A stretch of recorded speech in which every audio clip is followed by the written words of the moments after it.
Thank you, Irv. And that does bring up the complexity of the B vitamins. One of the things I often get asked is whether people should take B complex. And you have to be careful because at the same time as a B complex can be very good, you have to watch not getting too much of the folic acid in there, and some of them can be pretty high. So thank you. We are now moving on to our last talk of the morning. And this will be Lita Proctor from the National Human Genome Research Institute, who's going to talk to us about the really exciting new research in gut health, dietary fiber, and the microbiome. Thank you. Can you hear me? I've got a mic on, is that right? Great, these podia are too big for me. When I was invited to speak here, and thank you very much for inviting me, I did point out to the organizing committee that I don't support research on gut health, I don't support research on the elderly, but I do support research on the microbiome. So we negotiated what might be a decent kind of overview talk for this workshop. And it's kind of apropos, this is right before lunch, so I'm hoping by the end of my talk, you'll be thinking about your lunch in a somewhat different manner. I'm a program director, so I oversee the NIH's Human Microbiome Project. That's where I come into this. So even if you don't know what the microbiome is, you've certainly seen a lot of press about it, not only in the lay literature, obviously, in all kinds of high-profile journals. And the reason I want to start with this slide is I think there has been and continues to be some confusion, conceptual ideas, what is the microbiome? And you see a lot of different terms trying to figure out, is this it? Yes, trying to figure out what the microbiome is. You know, is it a separate entity of the body? Is it an organ system? Are we some kind of a walking ecosystem? There's all these different ideas that are being introduced. But the main point is, no matter what you think about the microbiome, this is an essential part of our bodies, which we are just now getting our heads around. And it's a very young field. You'll see many of the studies that I cite are very young studies, 2010 and younger, kind of almost encapsulating how young this exploding field is. But there's still there's a lot being learned. Of course, there'll continue to be a lot learned, but I hope you have some major takeaways from my presentation. And what I'm going to do is I'm going to sort of walk through what I call the natural history of the microbiome, so you have a sense of how it develops in our bodies and what roles it plays in our bodies throughout our lifetimes. And that would hopefully set the stage for when I start talking about perhaps the role of the microbiome in the elderly populations that you're interested in. Now, we acquire, so what do I mean by microbiota? I really mean bacteria, viruses, fungi, protozoa, all manner of microscopic life that turn out to be essential aspects of our health.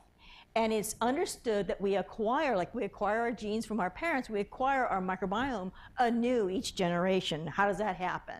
I'm going to show, this is a fairly data-intensive talk, but I'll do my best to walk you through them. This is what's called a cluster analysis. So every data point in here, the closer the dots are together, the more alike they are.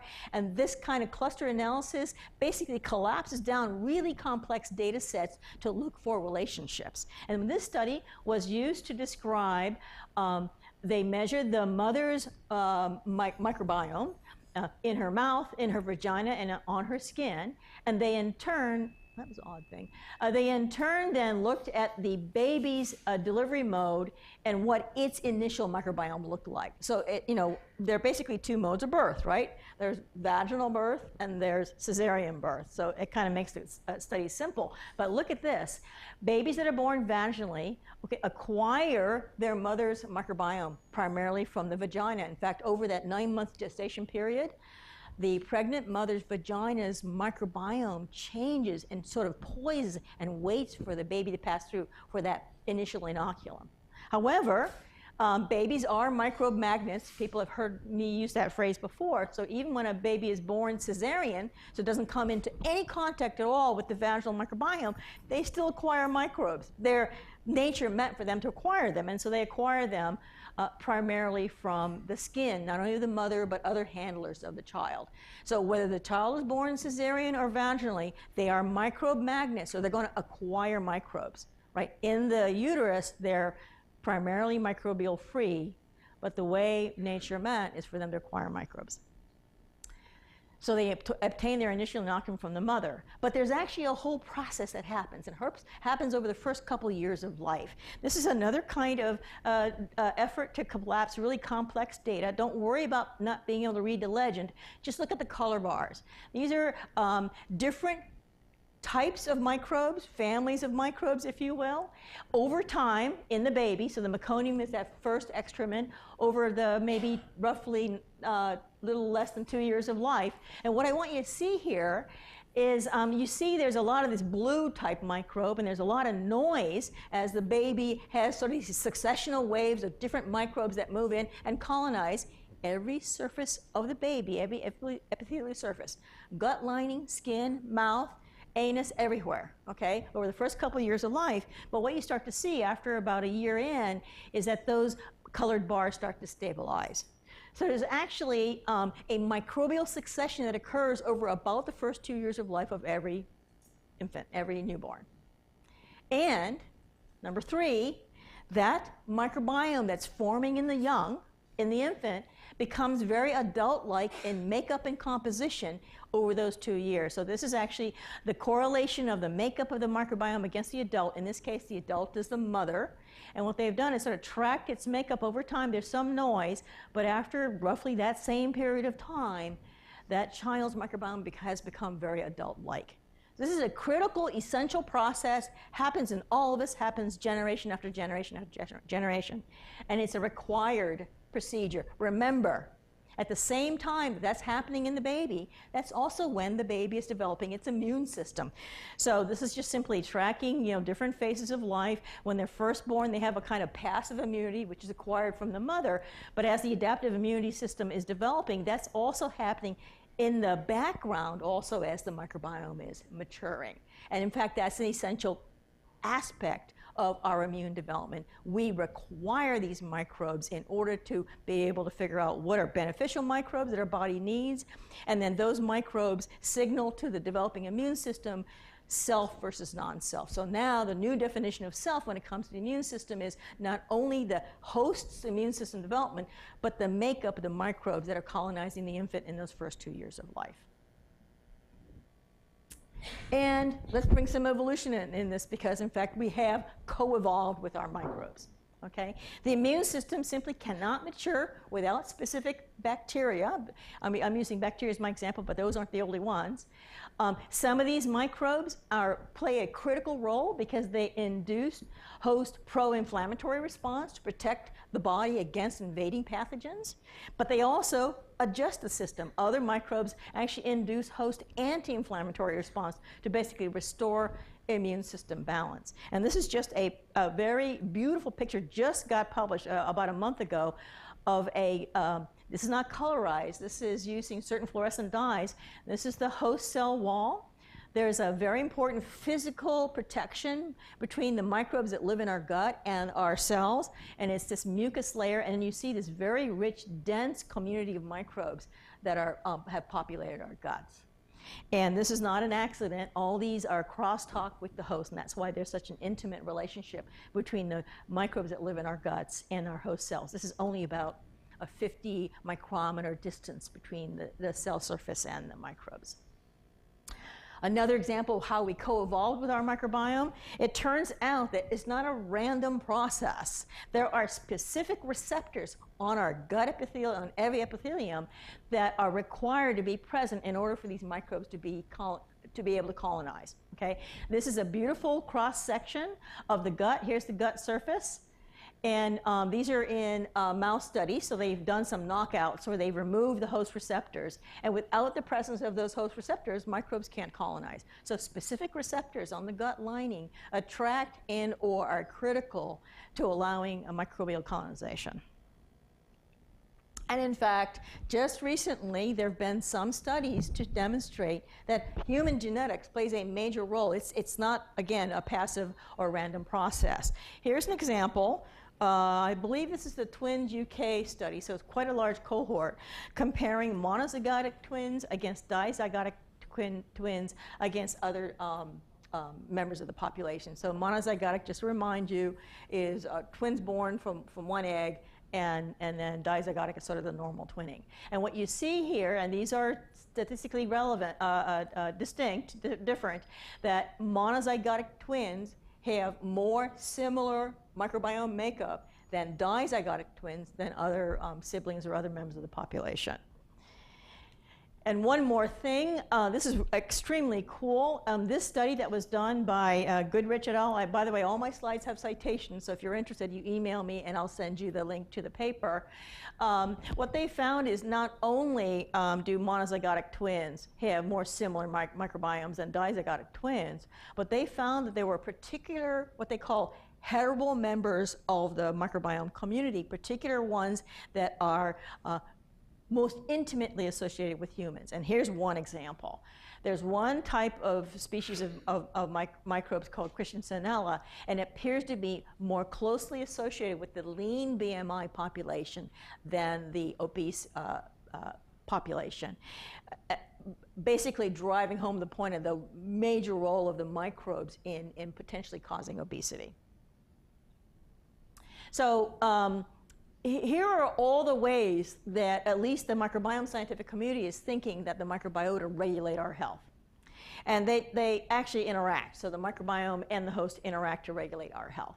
I've already very quickly described the way that the microbes educate the immune system to recognize self from non-self. They digest our indigestibles, and I want to close with that towards the end of my talk. What do I mean by that? Things like plant material, host cells, even the mucus I described, they play a major role in digesting those materials. They produce essential energy substrates for our host cells. They produce short-chain fatty acids that feed the lining of our colon. Okay, they are the source of nutrients for the colonic cells. They metabolize drugs. They produce all manner of beneficial compounds. They make not only antimicrobials, because there's a kind of microbial detente going on in there in your gut, and there's a little battle going on. So some of the microbes are making antimicrobials. They also we've heard a lot about vitamins this morning. They make a lot of vitamins that we can't get from our food. And they produce signaling molecules. The crosstalk between the microbiome and the host is through the chemical crosstalk. Some of those molecules are these short-chain fatty acids like butyrate. And finally, I'm not going to deal with this at all, but there's a direct connection between our gut microbiome and our brain. We have a central nervous system. We also have an enteric nervous system. And there's a lot of data that's coming out really quickly about the connections, direct and indirect, between what's happening in the gut and brain development and behaviors.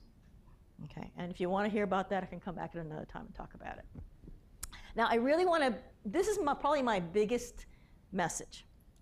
Though the human microbiome is a fixed feature, we all have to have one, it's also a variable trait, okay? It varies. This is just sort of a diagram showing our makeup through our lifetimes. But it certainly changes between generations. There isn't 100% affinity of microbial transfer from the mother to the infant, and for a wide variety of reasons. They certainly change through our lifetimes through diet changes, lifestyle changes, age, and so on. And they certainly change between health and disease.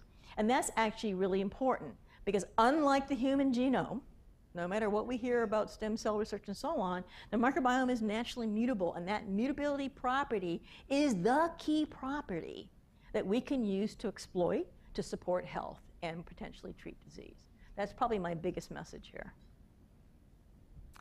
And the environment matters. We heard a lot about environment. The microbiome is basically that mediator between the environment and your system, your body.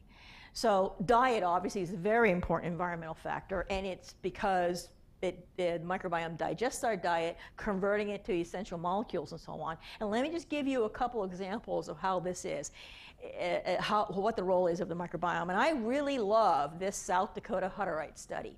This is a community of religious, this is a religious community that live in a communal setting. They raise all their own food. They eat all their own food they raise. And what they don't eat in the summertime during the growing season, they can. And what's absolutely amazing to me is they have a communal lifestyle, they grow their own food. You can see this seasonal signal in their microbiome. Okay, so that's a direct response to changes in diet. It's probably one of the cleanest studies you're ever going to see in human beings. And that's because they're a closed, controlled community. If you want to read more about it, the citation is there.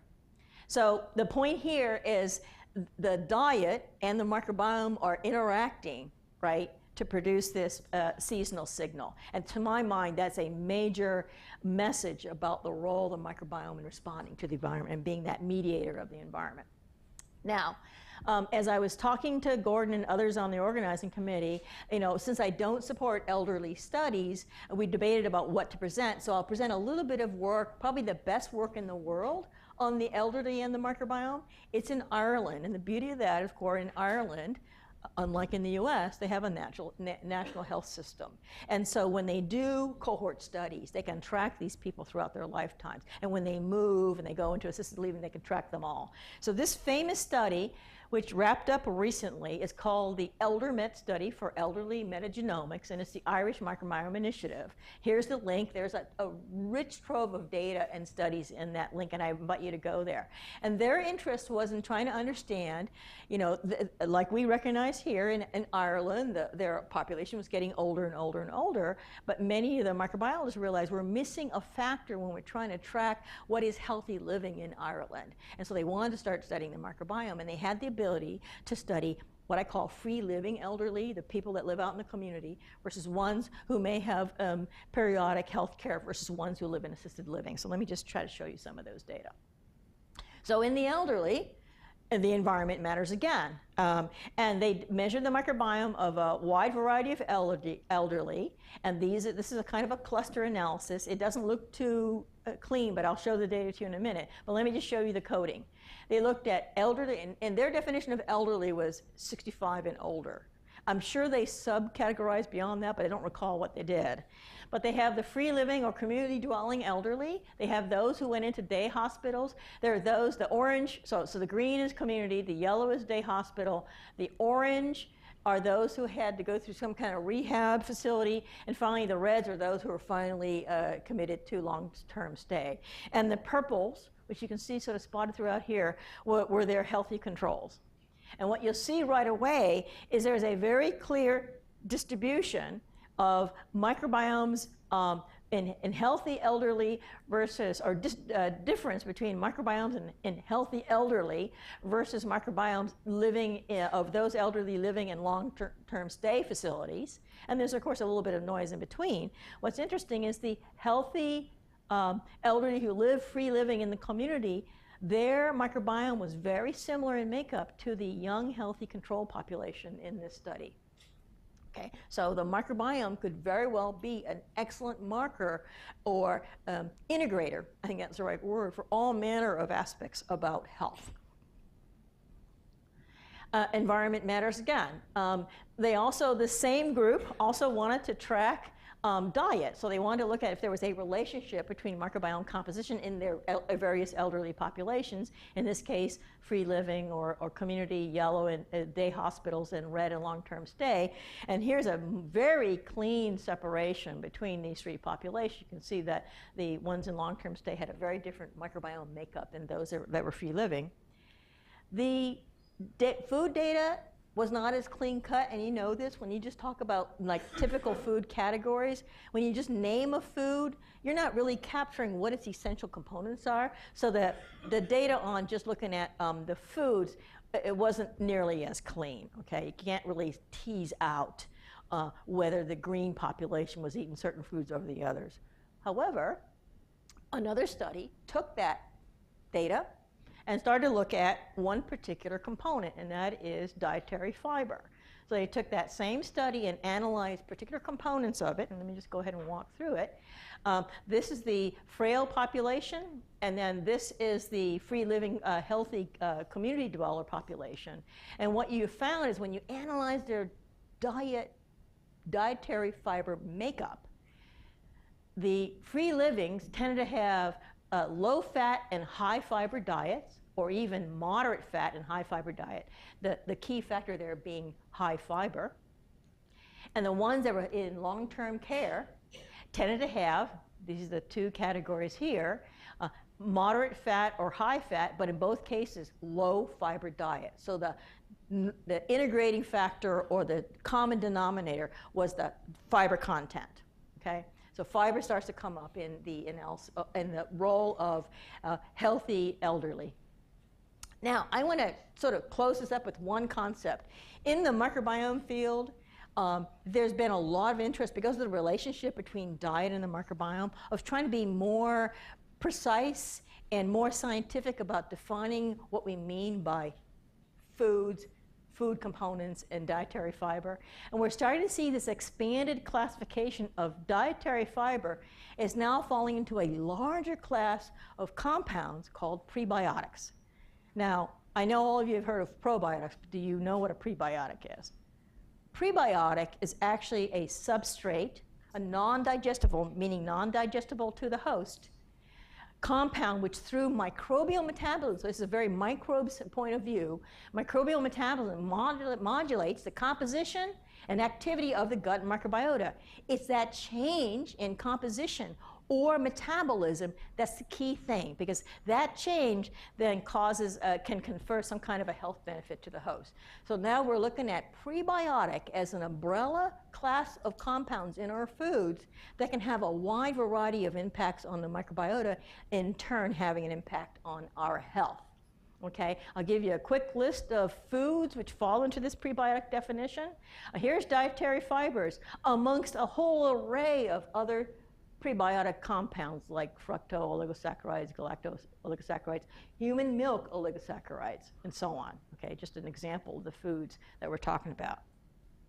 But let me develop this idea a bit more, because this is where I see the field going in terms of the intersection between diet and the microbiome and health. Okay, the specifics of this definition of a prebiotic, now we've thrown dietary fibers in there, is that it shifts the focus on the role of the gut microbiota to affect the compound. Okay, we have a direct role of the microbiota. It's no longer just restricted to carbohydrates, and requires some type of beneficial host physiological effect to be considered a prebiotic. So just remember that cross-section through the gut. Here's an example where dietary fiber is being fermented by particular gut microbes. They produce butyrate, which is one of those short-chain fatty acids, okay? That's not only an energy source for the colonic cells, but also is a regulatory compound in our immune system. So I think what you're going to see in terms of an explosion of research is in the relationship between diet, prebiotics, not just dietary fiber, but prebiotics to include dietary fiber, and the role of the microbiome. So back to this sort of cardinal slide, through the human microbiome, though the human microbiome is a fixed feature, it's also a variable trait. And again, I've given you some examples. The microbiome is naturally changeable, naturally mutable, and that key cardinal feature can be exploited for supporting health and treating disease. And I'm going to close with one last thing. It's not only us biomedical types that are talking about the microbiome.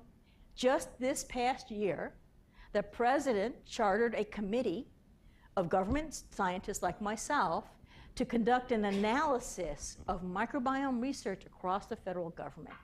That administration is super interested in the microbiome, whether it's humans, whether it's soils, whether it's oceans. There's this central understanding that microbial processes play a major role in the health of all those ecosystems.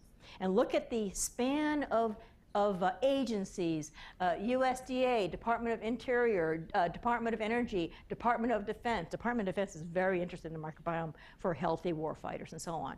So this committee was chartered by Office of Science Technology Policy. It involved 11 different departments and independent agencies, and we were charged with conducting a portfolio analysis of federal investments in microbiome research and to report on the gaps, needs, and challenges to advance this field.